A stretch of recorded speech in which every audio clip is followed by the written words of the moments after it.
Good morning po. Ayan, hinayayaan ko po ang lahat na tumayo. Ayan, sabi nga po sa Bible, di ba? Our true worship is offering our lives to the Lord. Amen po ba?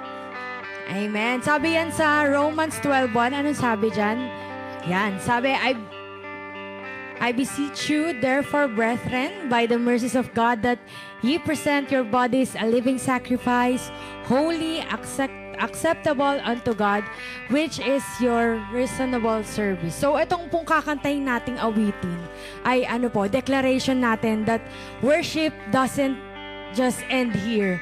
It's all throughout our lives na magpupuri tayo sa Panginoon. And Lord God, we pray that araw-araw ka namin makilala and every day, Panginoon, ay iaalay namin sa iyo ang aming buhay.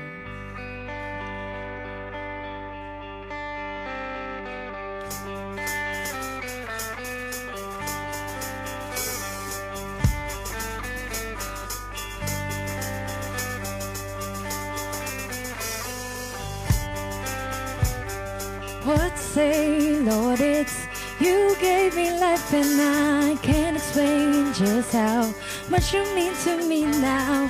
You would save me, Lord, give all that I am to you. Every day I can be a light that shines your name.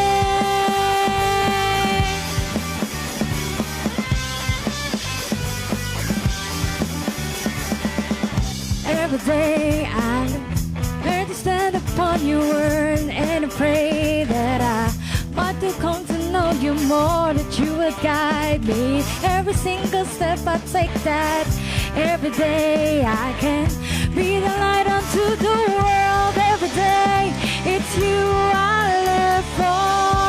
Every day I'll follow after you. Every day I'll walk with you, my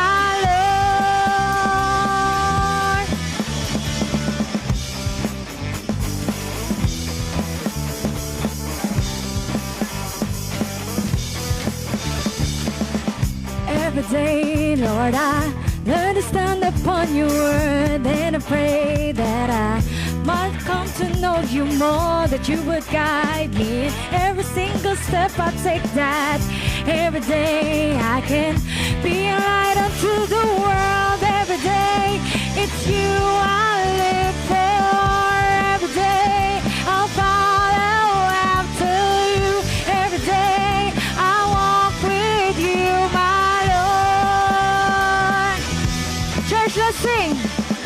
Every day, it's you I live for. Every day, I'll follow after you.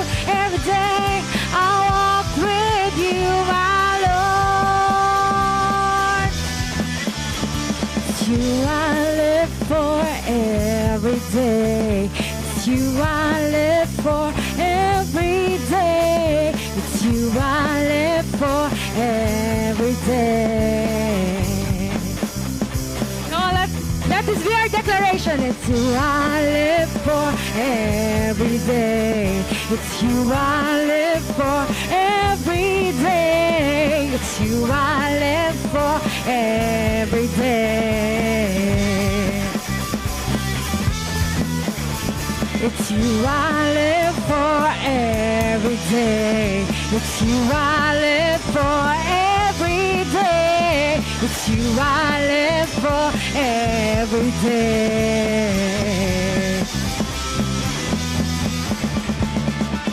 Every day, it's you I live for.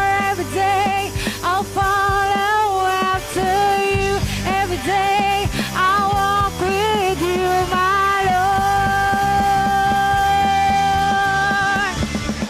Every day, it's you I live for. Every day, I'll follow after you. Every day, I'll walk with you, my Lord. Every day, it's you I live for. Every day, I'll follow after you. Every day, I'll walk with you, my Lord.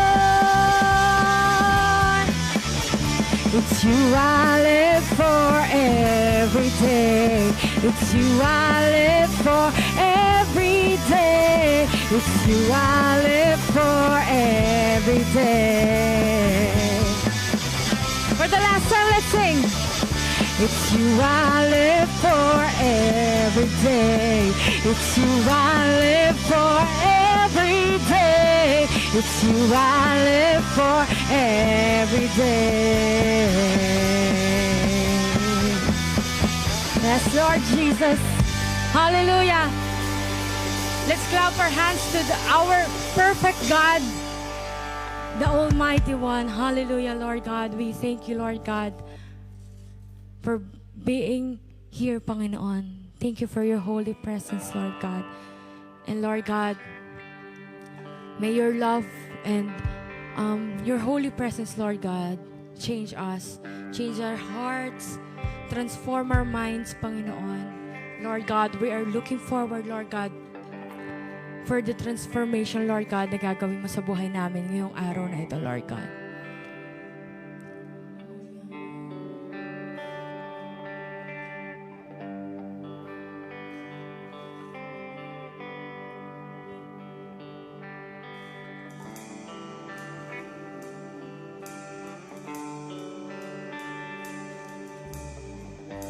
Change my heart, oh God. Make it ever true.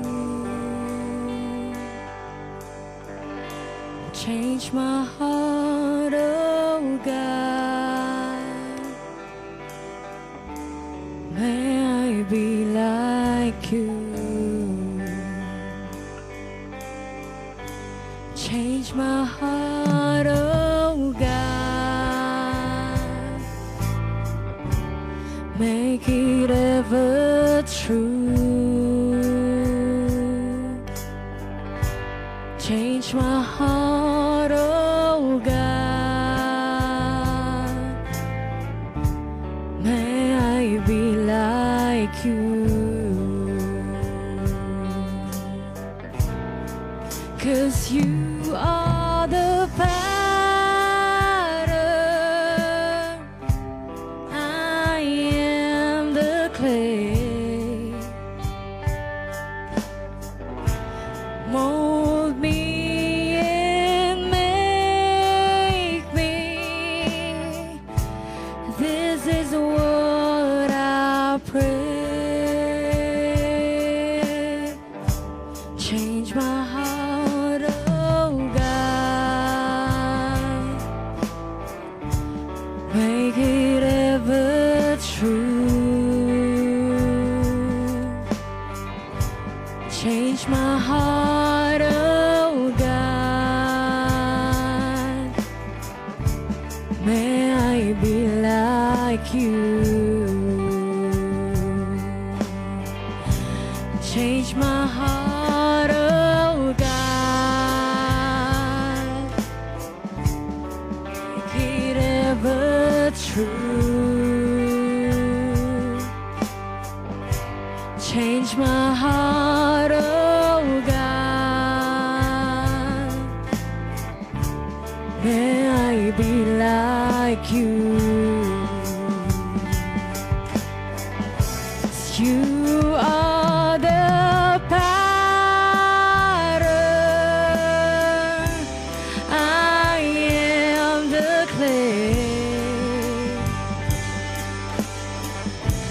Mold me and make me. This is what I pray.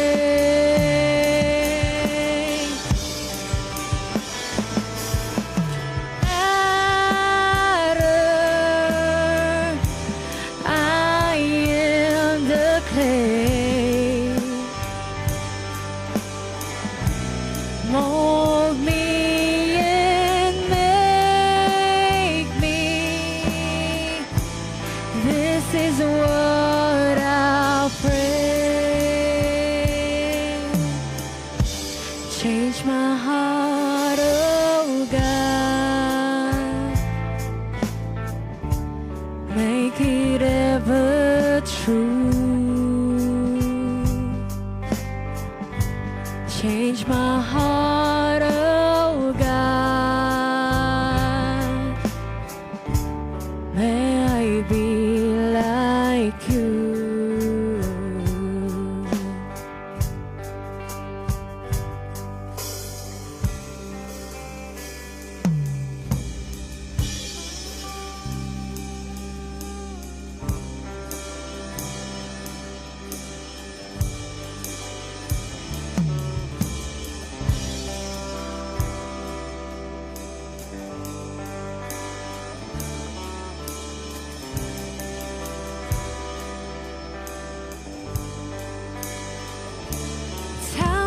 Times of faith, still your mercy remains.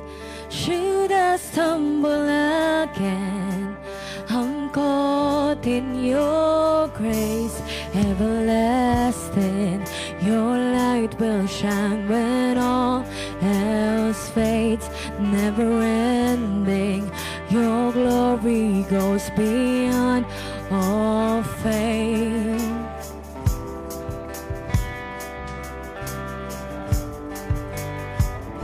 Your will above all else, my purpose remains.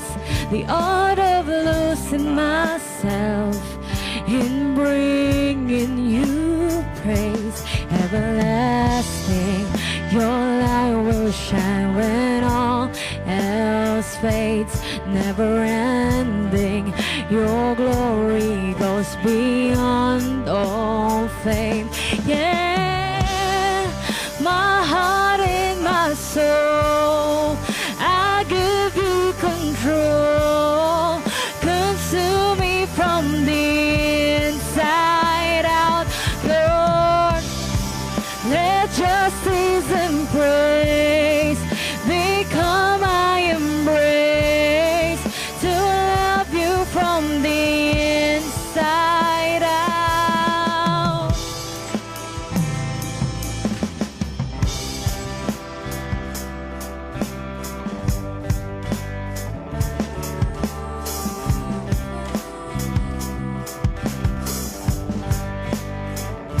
Your will above all else, my purpose remains.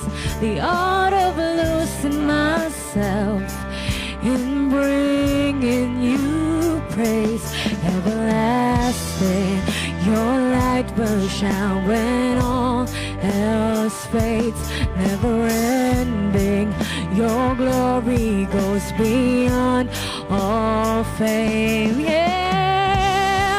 My heart and my soul, I give you control. Consume me from the inside out, Lord. Let justice and praise become my embrace, to love you from the inside out. Everlasting, your light will shine when all else fades. Never ending, your glory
justice and praise become my embrace to love you from the inside out, Lord.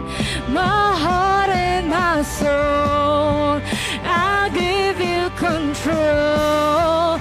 Consume me from the inside out, Lord.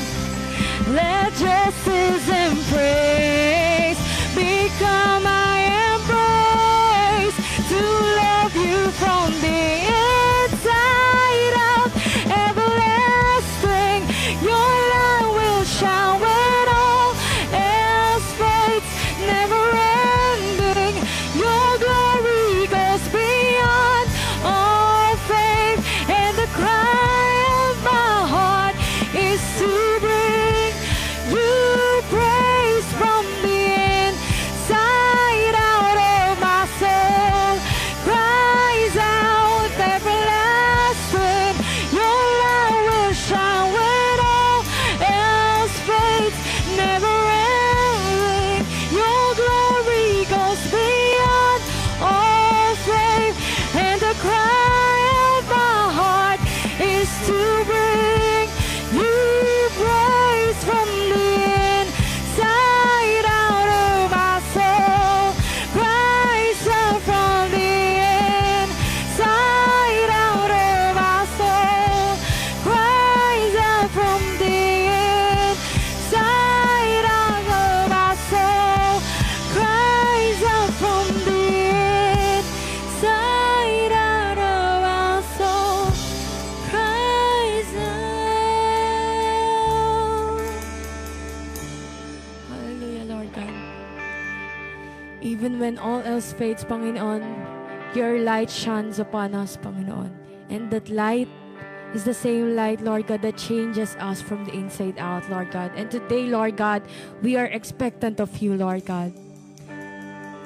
We are expectant of what you are doing, Lord God, sa aming mga buhay. Maraming salamat po sa iyong banal na presensya. Itinataas po namin ang lahat, Panginoon, sa iyo at sa tanging pangalan ni Jesus. Ang lahat ng anak ng Diyos ay magsabi ng Amen.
Amen. Happy New Year. Happy New Year. Good morning po sa ating lahat. Morning. Ayan. Sabi nga, two or three gathered in my name. The Lord is in the midst of us. Amen po ba? Amen. Pasensya na po sa boses ko. Kagagaling ko lang po sa gig kagabi. Ayan, ako po ay rumakit ng production. Ayan. New Year, new change, bagong pagbabago. Parang ganda pakinggan. Parang ulit-ulit. Pero new vision. Ayan. So, again, good morning po sa ating lahat. And it's our second Sunday of the year 2026. Di ba? Parang kailan lang po. May mga bagong kalendaryo na po ba kayo? Meron na po ba? Ayan. And I'm sure marami po sa atin ang nag-iisip ng parang mga New Year's resolution. Katulad na nabanggit ni Pastor Rolly last week, di ba? Parang nag-start tayo mag-faith goals or maglista ng mga gusto nating baguhin sa sarili natin. And according po sa Put the Kettle On Canada, meron daw po tayong 9 na klase ng mga goals na pwede nating iset sa buhay natin. It can be goal sa career or business natin. Baka gusto natin ng promotion or bagong pagkakakitaan. Or pwede rin naman personal growth or financial goals, di ba? Hindi muna ako mag-iced coffee. Bawas-bawas muna. O mag-iipon na ako, magsasave na ako ng for my future. Or tipid-tipid muna tayo ngayong 2026, di ba? Or it can be your financial goals, family goals, maybe you wanna spend more time sa ating mga mahal sa buhay or our devotional time, family altar, sa ating mga pamilya, relationship goals. Di ba? Maybe you've been praying for somewhere, something na you want to pursue this year, or maybe your relationship kay God. Maybe home environment, gusto mong mag-declutter, magtapon-tapon na po ng mga bagay na mga inaagyo na lang sa bahay natin, di ba? Baka ganyan. Or of course, our spiritual goal, mapalalim natin ang ating relasyon sa Panginoon. Or maybe 2026 is your year for mental health restoration. Baka gusto mong mag-unwind muna ng mga isipin, magbawas muna ng mga toxic na iniisip. Maybe ito yung time para wag muna mag-social media. Ihiwalay na ang social media ng mga... hindi natin gagawin yun. Or physical health. Baka ito po yung year na baka yung sinasabi mo magpapapayat na or magigain ng weight or 'di ba? Yung para mas mabilis ka makakilos, exercise, gumising ng maaga, magpa-araw. Ayan po ako recently, parang yan talaga ang goal ko, magpa-araw kasi bukod sa makulimlim po sa labas, pagising ko po, hindi na healthy yung araw na naaabutan ko. 'Di ba? Sunset na, yun na nga, hindi na sunset na pala ang inabutan, 'di ba?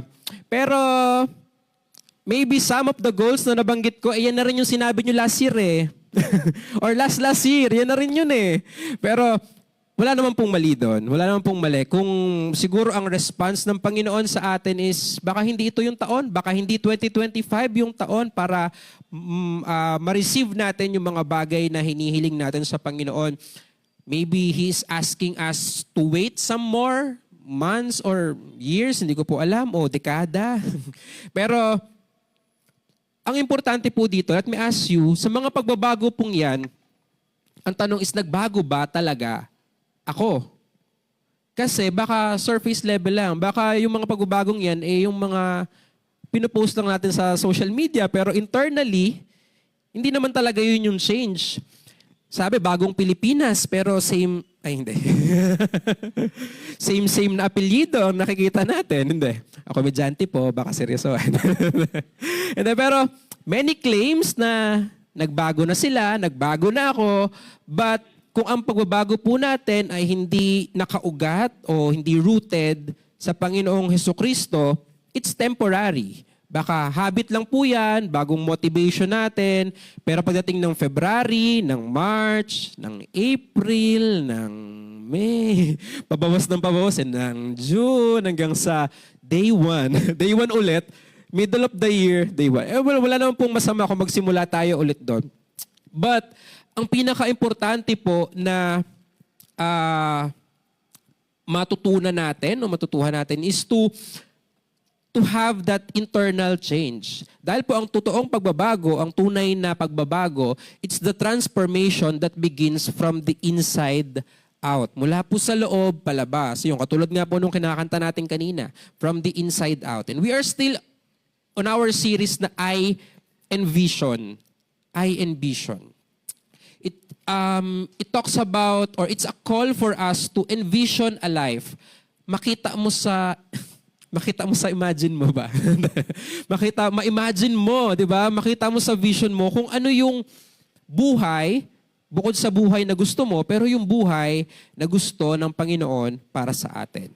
And we want to take intentional steps para maging reality itong bagay na to. Can we all say intentional? Intentional. Sabay po tayo. Intentional. Yan. Pag sinabi pong intentional sa term po ng mga Gen Z ngayon, sabi may bitaw. May bitaw. May dating, kumbaga, di ba? Pinag-isipan, pinagpursigihan yung mga bagay na gusto nating marating or makuha sa buhay sa mundong ito, di ba? In Proverbs 29:18, ito po yung parang pinaka-anchor na verse natin ng series na to. Sabi dito, where there is no vision, the people perish, but happy is he who keeps the teaching or keeps the law of the Lord. True change, ang tunay pong pagbabago ay hindi lang tungkol sa mga bagay na gusto nating itigil or simulan ngayong taon, pero it's about yun envisioning a life that is aligned, nakalinya po sa plano ng Panginoon sa ating buhay. At siguro yung pagpapahintulot natin sa salita ng Diyos na baguhin tayo internally, yung mga bagay na iniisip natin, nararamdaman natin, or yung mga desisyon at kinikilos natin araw-araw. Ayan. May I invite everyone to stand up po as we read the main passage of the Lord for this morning na matatagpuan po sa Ephesians 4, verses 20 to 24. Ayan. Sabayan niyo po ako, basahin po natin. Sabi po dito in verse 20, "But this is not the way you learn Christ, assuming that you have heard about Him and were taught in Him, as the truth is in Jesus, to put off your old self, which belongs to your former manner of life and is corrupt through deceitful desires, and to be renewed in the spirit of your mind, and to put on to new self, created after the likeness of God in true righteousness and holiness." Can we all pray? Heavenly Father, maraming salamat po muli sa panibagong umaga, sa panibagong araw na binigay mo sa amin, Panginoon, Lord God. Patuloy mo po kaming bigyan ng bukas na puso't isipang spiritual, Panginoon, para matanggap, ma-absorb, Panginoon, yung salita mo ngayon sa aming ngayong umaga sa amin, Panginoon, Lord God. At maging buto ito, Lord God, na balang araw ay lalago at mamumunga sa aming mga buhay, Panginoon, Lord God. Magamit po namin itong kalakasan, Panginoon, sa susunod na mga linggo, buwan o taon ng aming buhay, Panginoon. Maraming salamat. To you be all the glory. In Jesus' mighty name we pray. Amen and amen. Makakaupo na po tayong lahat. Ayan, ngayong umaga pong ito, meron lang po akong 4 na pointers na iiwan sa inyo. Based po dun sa Bible verse na binasa po natin, hihimayin lang po natin siya sa 4 na bagay kung paano po ba talaga nagkakaroon ng tunay na pagbabago sa ating buhay.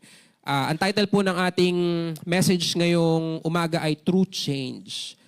True change na hindi lang panlabas pero from the inside out. Okay, so handa na po ba tayo? Ayan, na marinig ko. Ano yung 4 na bagay na yon na ano nga ba ang sinasabi ng Biblia sa totoong klase ng pagbabago na gusto ng Panginoon sa atin? Una po, ang sinasabi dito, the true change begins with knowing Christ. Ulitin ko po, ang tunay daw pong pagbabago ay nagsisimula sa pagkilala kay Kristo. Saan po natin makikita yan? Sabi po in verse 20 to 21, but that is not the way you learned Christ. Gusto ko pong bigyan ng emphasis o highlight po yung linyang you learned Christ, assuming that you have heard about Him and were taught in Him as the truth in Christ. Sabi po ni Paul, you've learned about Him.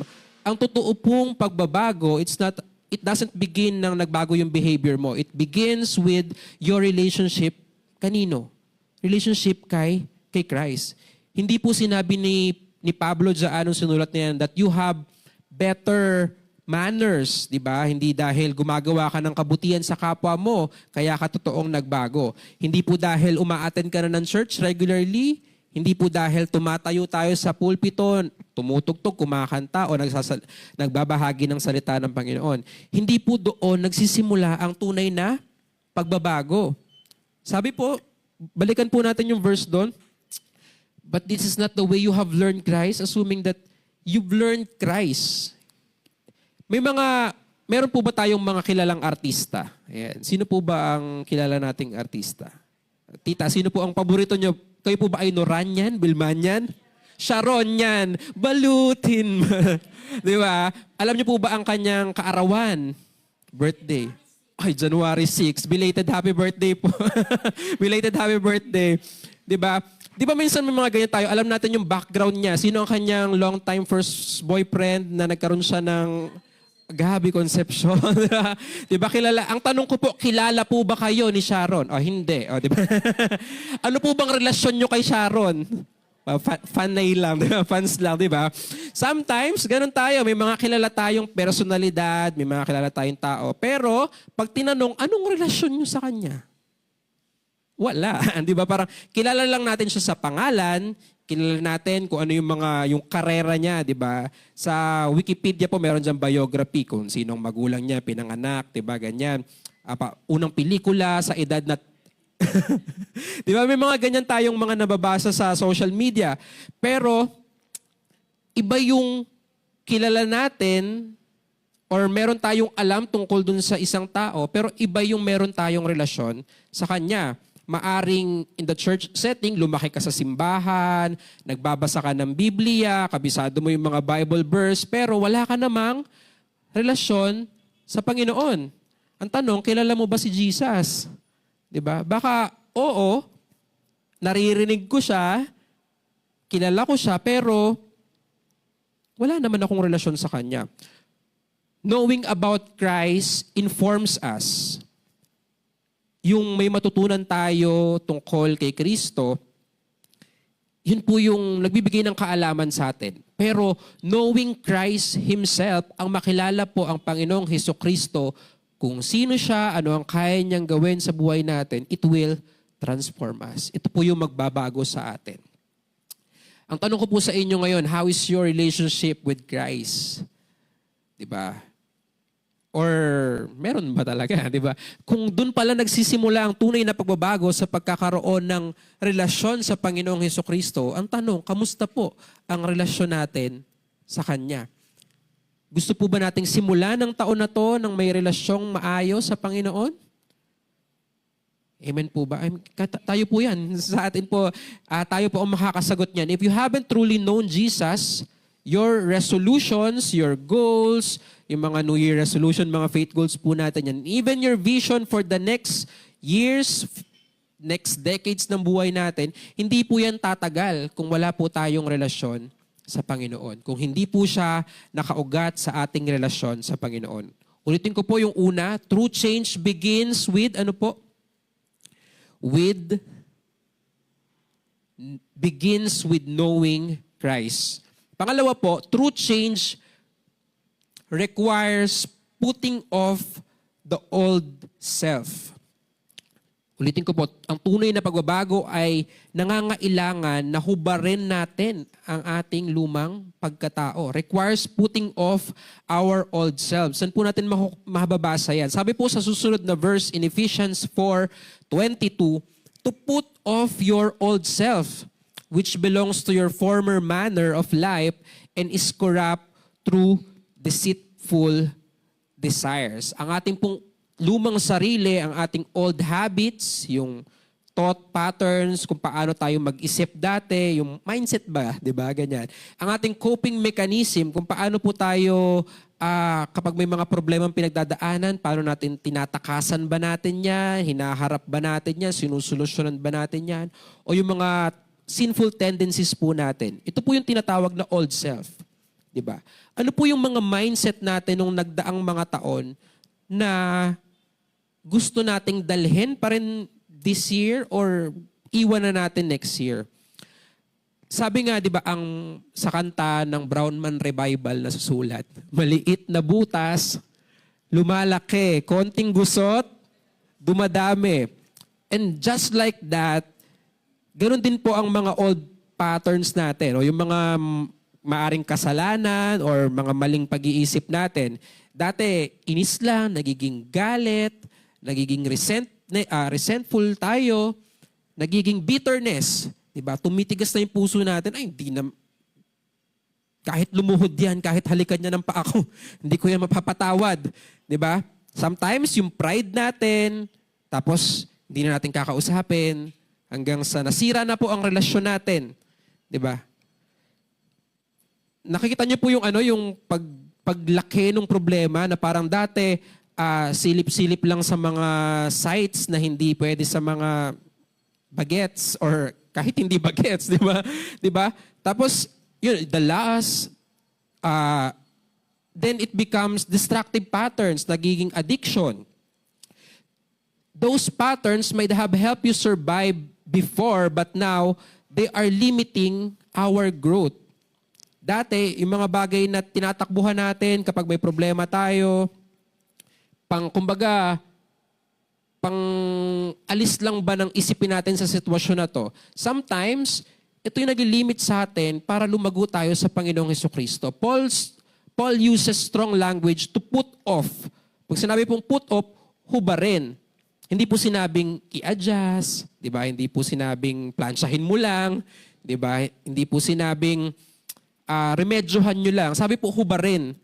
Sino po dito nag-swimming na? Swimming na po ba kayo sa pool, sa dagat? Nakaranas naman po, di ba?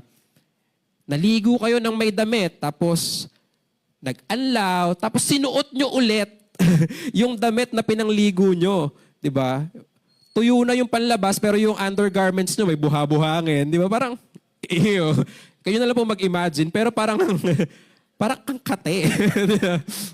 Parang ang kate nung basa ng damit eh. Sinuot nyo pa. And ang tunay pong pagbabago means hubarin, di ba? Uhubarin na po natin yung mga dating sinuot nating madudumi na. True change isn't partial. Hindi po siya, Lord, baguhin mo yung kamay ko lang.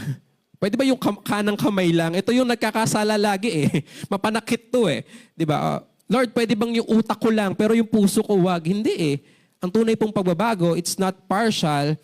It's a complete surrender kay God. To put off your old self is to surrender ng totoo, ng buo, at yung irreversible po, yung hindi na po bumabalik sa dati. Sometimes, hindi naman po laging kasalanan yung old self natin. It can be, yun nga, yung mga coping mechanism natin. Sometimes, kapag nasasaktan tayo pa yung mas galit. Di ba? Parang yun yung response natin. Parang to project na may kapangyarihan pa rin tayo sa sitwasyon, tayo yung galit. Sometimes, ang coping mechanism natin kapag may conflict sa relasyon, sa pamilya, sa ministry man, sa trabaho, tumatahimik na lang tayo. Hindi na tayo kumikibo. Kasi safe eh. Safe na tahimik. Safe na walang lumalabas na masasamang bagay sa bibig natin. Di ba? Or when we are overwhelmed, we escape. Di ba? Ang parang pinakamadali kong nalang gawin ay hindi na lang magpakita sa mga taong kinaayawan ko. Di ba? Pag narinig ko na naman yung boses nitong boss ko na to resign na lang. Di ba? Sometimes, our coping mechanism, yun, nag-escape tayo. And those patterns, katulad nga nung nabanggit ko dito or nakikita natin ngayon, those patterns might have helped us survive dati, pero, yun, nililimitahan tayo na lumago sa Panginoon. Baka alis ka ng alis, escape ka ng escape, tahimik ka ng tahimik, namumuo na pala yung resentment sa puso natin, and wala na, hanggang sa matigas na talaga. And the only way for us to have that change in our life is to allow Christ na magpalambot ng puso natin. Ngayon, ang tanong ko, anong old coping mechanism natin ang dala-dala pa rin natin hanggang ngayon na sa tingin ninyo, hindi na po aligned sa plano ng Panginoon ngayong taon sa ating mga buhay? Meron po ba? Meron po ba tayong mga alam na ugali, na old habits or old mindset na parang hindi ko na to dapat dalahin ngayon eh? Meron po ba kayo naiisip ngayon? Meron po ba? O ako lang po yung may ganun? Ay, pasensya na po. Sorry. Pasensya, taon. Pero if it's you, kung kayo po yun, na merong mga old patterns or old habits na gustong mabago pa rin ngayong taon, I just want to let you know na hindi po kayo nag-iisa. Hindi po tayo nag-iisa. Ako, meron po ako eh. Diba? Baka hindi lang natin maamin ngayon o hindi natin ma-identify ngayon kung ano yun. Pero for sure, meron tayong mga ganong bagay. And I just want to let you know again that we are not alone and that's why we have church. That's why we have our fellow believers, di ba? Kaya po meron tayong mga kapatiran na maaring tumulong sa atin sa panalangin, mag-encourage sa atin, na magbigay ng mga salita ng Panginoon, na magpaalala ng mga pangako ng Panginoon sa atin. Now, here's the problem. Hindi mo kayang hubarin ang old self. Ano to si ano? Mga taga-Tarlac. Hindi mo kayang hubarin ang inyong old self, ang inyong lumang pagkatao, kung pareho pa rin ang inyong isip, di ba? Sometimes we have to, parang, mamaya na lang. Pero, di ba, parang, nagbabago ka ng alam niyo yung, meron kasing tinatawag na scarcity mindset at saka abundance mindset po. Maaring binihisan ka na pang prinsipe pero ang utak mo ay pulube, 'di ba? Parang nasa ng pagbabago, 'di ba? Parang ang classy-classy tapos nasa fine dining restaurant kayo pero kung magkamay ka, 'di ba? Parang gano'n, 'di ba? Parang hindi nakakasosyal, hindi nakaka-premium yung pag-uugali natin saka pag-iisip natin. Kasi po in number 3, ang tunay daw pong pagbabago ay nangyayari o nagsisimula sa utak natin. Mindset ba? Mindset ba? True change happens in the mind first. Una daw po sa ating utak. Saan po yan mababasa? Sabi po in verse 23, and to be renewed in the spirit of your mind. Can we all read that? To be renewed in the spirit of your mind. And this is foundational po, no? Ang behavior po, sinusundan po niya nagsisimula siya sa pag-iisip. 'Di ba? Iniisip mo, ginawa mo or sinabi mo, inulit-ulit mo hanggang sa naging habit natin siya. And if your mind is not renewed, kung ang pag-iisip po natin ay hindi naman nabago, ang habits natin, ang behavior natin, o ang kilos natin, ang gawin natin, kanal pa din. Ay, sorry. Di ba parang, di ba hindi nakaka-aircon yung ganun yung language ngayon, di ba? And the Bible, ito po, alam niyo po ba na ang daming laman ng Biblia, di ba? Ang daming sinasabi nito. Pero hindi po lahat ng mga tanong natin sa buhay, parang yung mga simpleng tanong kumbaga, hindi naman nasasagot ng Bible. And the Bible doesn't tell us everything. It doesn't say kung sinong tao ang pakakasalan mo. Nasusulat po sa, eto ang pangalan niya, Judas. Ay, di ba? Parang hindi naman nakalista dito yung pangalan, di ba? Kung anong kotse ang bibilin ko, nasusulat sa, di ba? Wala naman nakasulat na gano'n, di ba? Bibili ako ng bahay sa Camellia. Hindi yata nabanggit ang Camellia dito. Pero, di ba, hindi nasusulat dyan. And there are, sabi po sa pag-aaral, may approximately 10,000 decisions na ginagawa natin sa araw-araw na hindi naman po explicitly nasusulat sa Bible. Nagsisimula po yung pagkagising mo, papatayin ko ba yung alarm? Di ba? Nag-iisip ka na, di-decide ka na agad dyan. Babangon ba ako? Maliligo ba ako ngayon o pag-uwi na lang? Okay. Late na kasi. May na mga naisip, may mga kilalang ganyan. Sabi po dito, there are literally 10,000 decisions in life not explicitly written in the scripture. The Bible doesn't list all of that. Hindi po nasusulat ng sa Bible kung ano yung mga desisyon na ginagawa natin araw-araw. So ang tanong, how do we choose wisely? Paano po tayo ngayon magdidesisyon ng tama? And this verse po, to be renewed in the spirit of your mind, was reinforced in the verse Romans 12:2. Sabi po dito, be transformed by the renewing of your mind, that you may prove what is that good and acceptable and perfect will of God.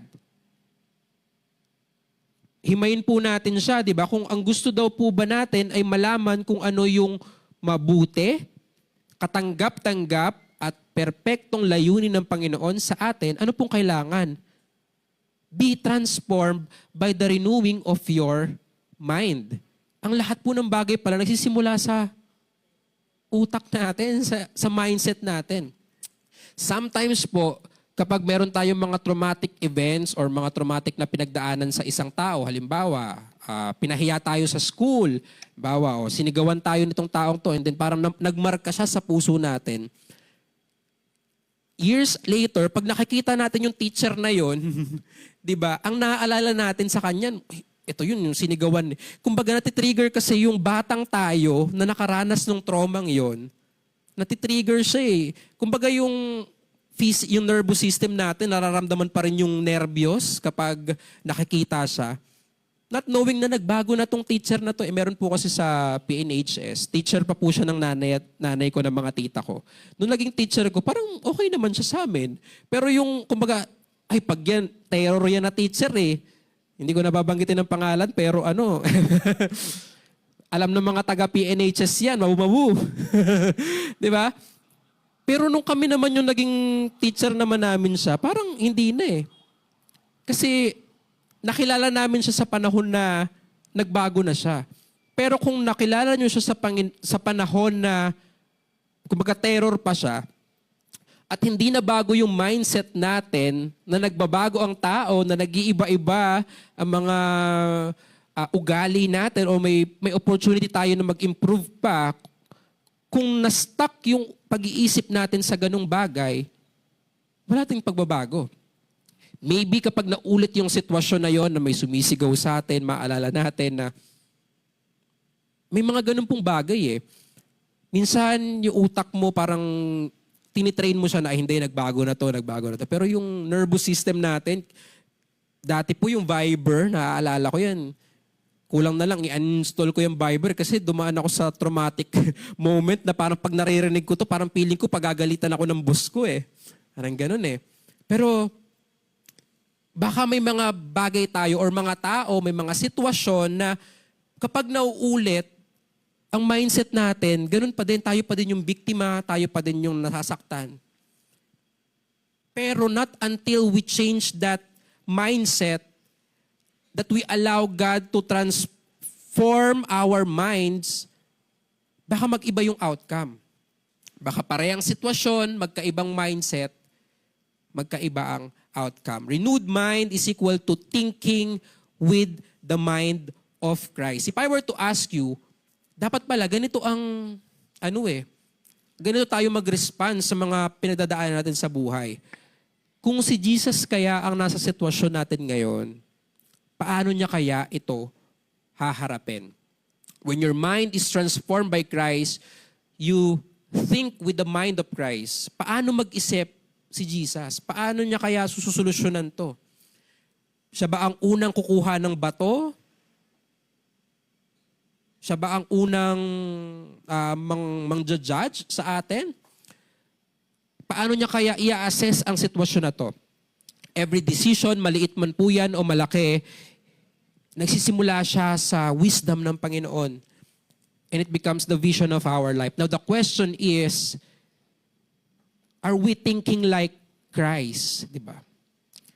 Parehas ba tayo mag-isip kung paano mag-isip si Jesus? Kapag nabago na ang isip natin, hindi lang po ang pag-iisip natin ang magbabago, pati ang pamumuhay natin magbabago. Kahit damitan po tayo ng magagara, diba? Kahit makuha mo lahat ng kayamanan ng mundong ito, pero kung mag-isip ka, gastador ka pa din, diba? Kung mag-isip ka, hindi nakaka-social, diba? Hindi nakaka-premium yung pag-iisip natin, hindi parang ang hirap iharap sa Panginoon ng pag-iisip natin, parang baliwala eh. Parang baliwala. It is because, again, renewed mind is thinking with the mind of Christ. Ulitin ko po yung tanong Kung si Jesus ang nasa sitwasyon ko ngayon, paano siya magdidesisyon? If whatever circumstances meron tayo ngayon sa buhay natin, isipin po natin. Kung si Jesus kaya ang nasa sitwasyon na to, di ba? Gaganti kaya si Jesus? Di ba? Magpaparinig kaya siya sa Facebook? Or sa notes? Di ba? Pero ang nakakatuwa pong bagay dito is that when we establish that change internally sa utak natin, sa sa puso natin, anumang dumaan sitwasyon sa buhay natin, magbago man ang sitwasyon or hindi man magbago ang problema mo ngayon, hindi ka na matutumba eh. Hindi ka na matitinag eh. Kasi yung puso mo, yung utak mo, ay firm sa pagtitiwala sa ating Panginoon. Diba? Alam niyo po ba, natutunan ko lang po ito last Friday during the prayer meeting. Sabi po, ang Psalms daw po ay nahahati siya sa 3. Yung first 3 chapters po ata nun, it's about introduction. Yung sumunod po ay puro mga hinagpis ni David at ng mga awit. And the second part po hanggang 150 is yung mga praise. Pero it's a collection of psalms, of hymns, of poems po ng during exile nila. Nung una po doon, nagrarant-rant lang si David. Puro rant na ganyan. Nakakulong pa rin siya. Pero nung mga sumunod po, nagsisimula na yung praise the Lord, O my soul, and all that is within me. Pero nakakulong pa rin po siya. And then, towards the end, they are celebrating the goodness of God. Gusto ko lang po siguro mag-try. Gusto niyo po ng photocard ko? Inulit yung joke. Bookmark ko kasi yon. Papirmahan ko po. Limited edition. Hanap lang po ako dito na very, very quick lang po. In Psalm 150, kung ito po yung pinaka-last na chapter dito. Praise the Lord, praise God in His sanctuary, praise Him in His mighty heavens. In pinakahuli pong verse, let everything that has breath, praise the Lord, praise the Lord. Nakakulong pa rin po sila. During captivity pa rin po yun. Ano po yung nagbago? Hindi po nagbago yung sitwasyon eh. Pero nagbago yung pagharap niya sa sitwasyon. Na dati, nagrarant lang siya, nagrereklamo, di ba? And ang Psalms po, ang pinaka-honest, pinaka-honest na, kumbaga na book talaga. And it's ang pinaka-realization po dito is that we can be honest with our situation sa Panginoon. Kung si David nga po nagrereklamo may verse nga po doon na, Lord, bakit yung mga masasama sila pa ang nagkakaroon ng mabuting bagay, kumbaga. 'Di ba? We can be honest with our situation kay God. Hindi man magbago ang sitwasyon mo ngayon, mahirap pa din, may sakit pa din, pero importante po magbago yung mindset natin, di ba? Magrereklamo ba tayo or are we going to praise God no matter what our situation? Tayo po ang makakasagot niyan. Lastly po, point number 4, true change means putting on the new self. Kanina po, hinubad. Siyempre, hindi naman po pwedeng hubad lang tayo, di ba? Hubad ka lang, sunscreen lang ang suot mo. Di ba? Pero kailangan meron tayong isusuot na bago. Sabi po in Ephesians 4:24 sa second part po nun, and to put on the new self created after the likeness of God in His righteousness and holiness. To put on the new self. Madalas po nating naririnig sa mga self-help books, di ba? Or sa mga entrepreneur po, sa career advice, motivational context, we often hear, fake it till you make it, di ba? Fake it till you make it. Pikein mo muna hanggat, alam mo yun, pinapractice mo pa yung sarili mo na matutunan talaga yan. But this is not biblical. Ang totoo pong pagbabago, ang totoong pagsuot ng pagbabagong binigay ng Panginoon sa atin, this is not pretending. Hindi po siya pagpapanggap. Hindi po siya pag-fake it till you make it. This is living out who God already says you are. Kung ano po ang sinabi na ng Panginoon na identity natin. The world would say, fake it till you make it. It's an external performance or acting baga. Diba? Performative. It's image-driven. And it is exhausting. Ang biblical transformation naman po, it's internal. Ang sinasabi ng Biblia, ang tunay na pagbabago, it's internal. Nagsisimula sa utak natin, goes outward. Hindi po siya acting, it is becoming. Yung mga artista po, may mga ibang artista may tinatawag pong method acting. Pinapractice po nila kung paano talaga yung sitwasyon na yun. Halimbawa, kung mahirap ka or pulubi ka, hindi sila maliligo ng ilang days bago pumunta ng set. Ganun po yung method acting. Ang totoo pong pagbabago, it's not projecting on social media na may bago ka na, nagbago ka na. It is becoming. Ibig sabihin, totoong nagbago ka. Hindi yung pinoproject lang natin. It's identity-driven. Hindi po yung imahe, hindi po yung looks, but it's identity. Na kahit hubaran, kahit alisin ng kolorete, ito yung identity mo. And it is spirit-empowered. I was just reminded of my life verse while preparing this. Sabi po in 2 Corinthians 5:17, therefore, if anyone is in Christ, he is a new creation. The old has passed away, behold, the new has come. Wala na po yung dati. Bago na po tayo. And we are to put on our new self.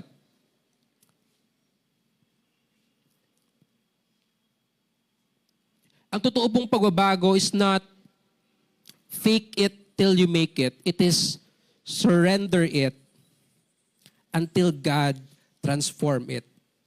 If there's anything that you want to change in your life right now, hindi po siya basta, pekein ko lang hanggang sa maging totoo na to. 'Di ba? Panggap muna tayo hanggang magkatotohanan. Hindi po siya ganoon eh. It's about surrendering, Lord, ito lang ako ngayon eh. Ito lang yung kaya ko ngayon. But I surrender it all to you and I want you to transform me. And I want you to transform me. Not from my situation right now, ganun ulit. Lord, I want you to transform me from glory to glory. I want you to transform me from my old habits, from my old self to the new one that you have planned for me. In Matthew 9:17, I just want to share this verse po. Sabi dito, and no one puts new wine into old wineskin. Ulitin ko po. And no one puts new wine into old wineskin. For the old skins would burst from the pressure, spilling the wine and ruining the skins. New wine is stored in new wineskins so that both are preserved. Bakit daw po ba sumasabog ang wineskin kapag nagamit na ito? Sa paggawa po ng alak, meron pong tinatawag na fermentation.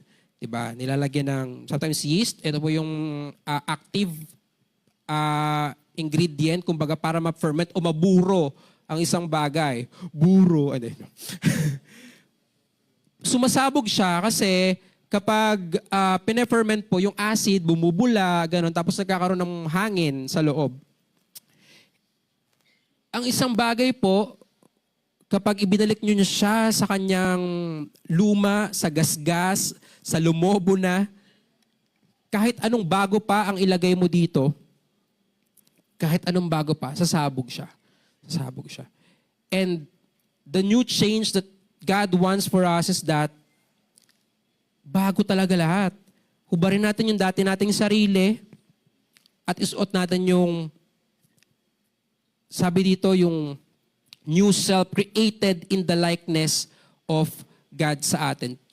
Church, I just want to ask you, sino po dito ang gustong mabuhay, who wants to live the life this year na hindi na yung dating mindset, but it's about who God says you are?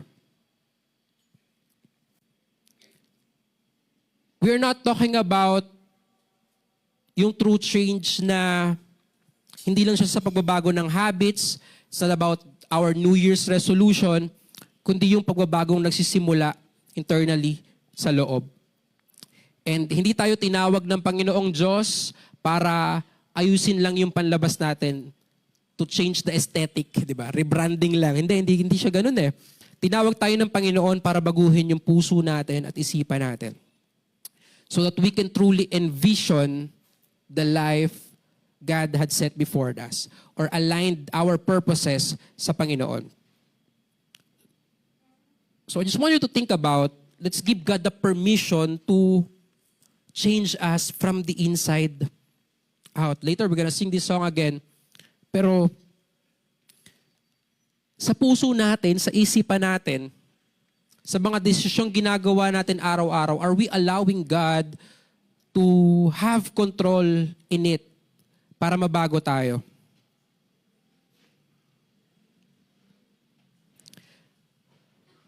Siguro, baka kailangan lang to give God the permission to change us. Baka matigas pa rin tayo ngayon di ba? Can we all stand up and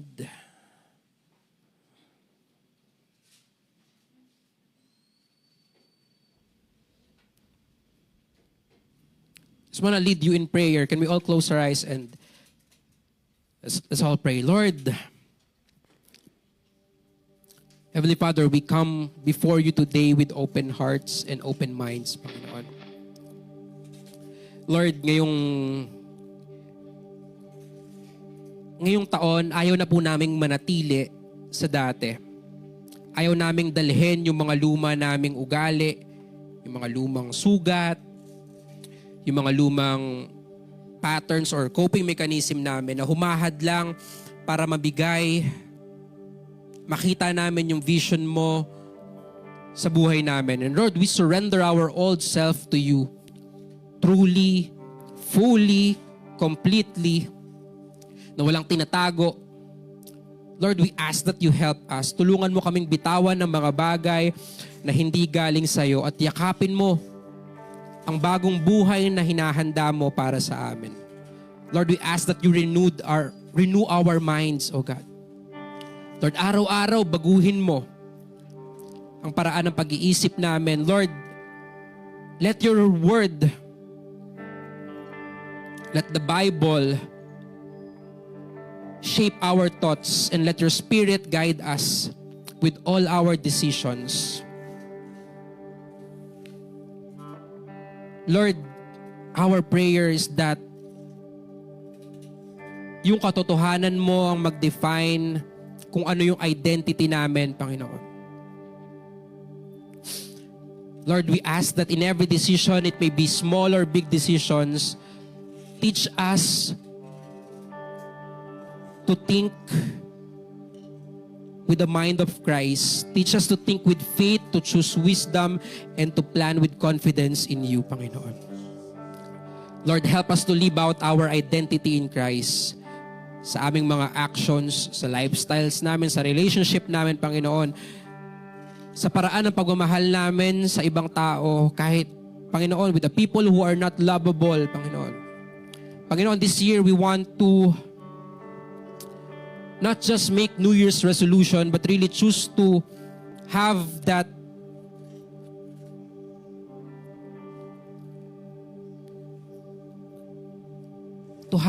intentionality with our plans, with our decisions. Lord, help us to choose to envision life na naaayon sa gusto mo sa buhay namin, Lord God. Na makita namin ang mga bagay through your lens, Panginoon. To believe with faith, to step into obedience, Panginoon. And Lord, have your way in us, Panginoon. Lord, change us, mold us, Panginoon, from the inside out. Can we all sing this song?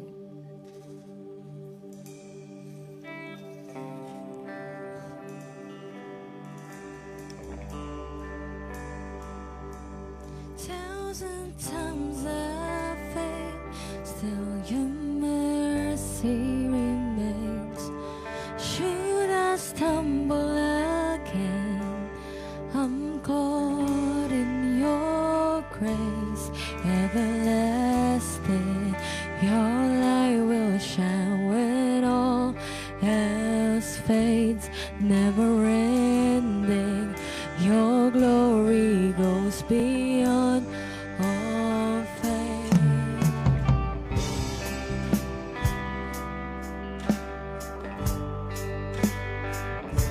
You will above all else, my purpose remains. The art of losing myself in bringing you praise. Everlasting, your light will shine when all else fades. Never ending, your glory goes beyond all fame. Yeah, my heart and my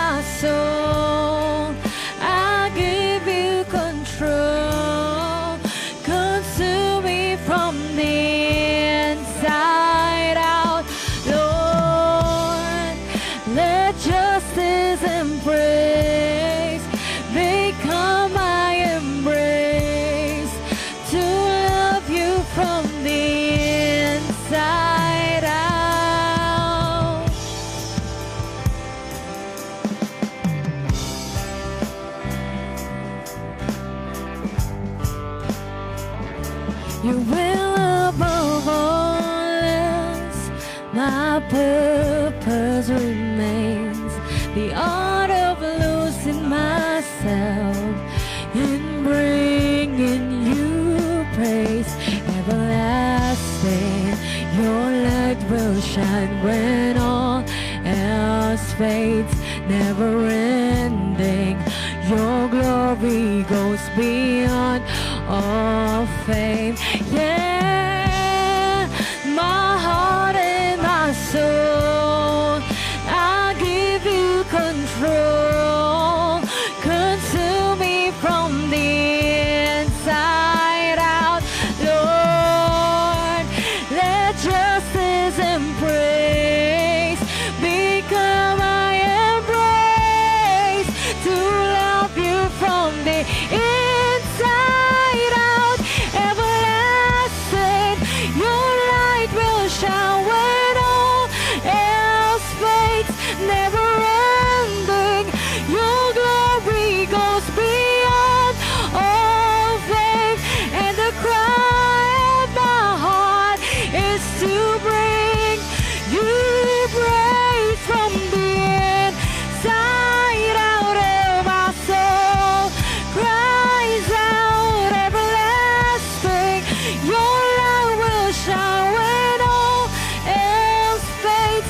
Never ending, your glory goes beyond all fame. And the cry of my heart is to bring you praise from the inside out. Of my soul cries out,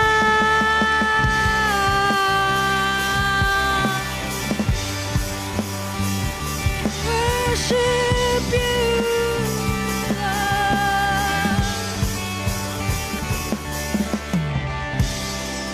My heart and my soul, I give you control. Consume me from the inside out, Lord. Let justice and praise become my embrace, to love you from the inside out, Lord. My heart and my soul, I give you control. Consume me from the inside out, Lord. Let justice and praise become my embrace, to love you from the inside out. Everlasting, your light will shine when all else fades. Never ending, your glory goes beyond all fame. And the cry of my heart is to bring you praise from the inside out. Of my soul cries out, everlasting, your light will shine when all else fades. Never ending, your glory goes beyond all fame. And the cry of my heart is to bring you praise from the inside out. Of my soul cries out, everlasting. Let this be our prayer. Your glory goes beyond all fame. And the cry of my heart is to bring you praise from the inside. For the last time, let's sing. Cries out, everlasting, your light will shine when all else fades. Never ending, your glory goes beyond all fame. And the cry of my heart is to bring you praise from the inside.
You may send your tithes and love offering to any of the following accounts.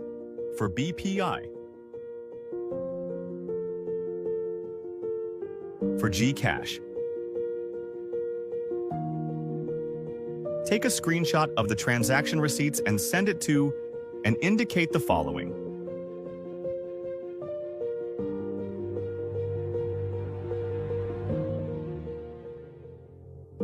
A grateful heart is a magnet for miracles.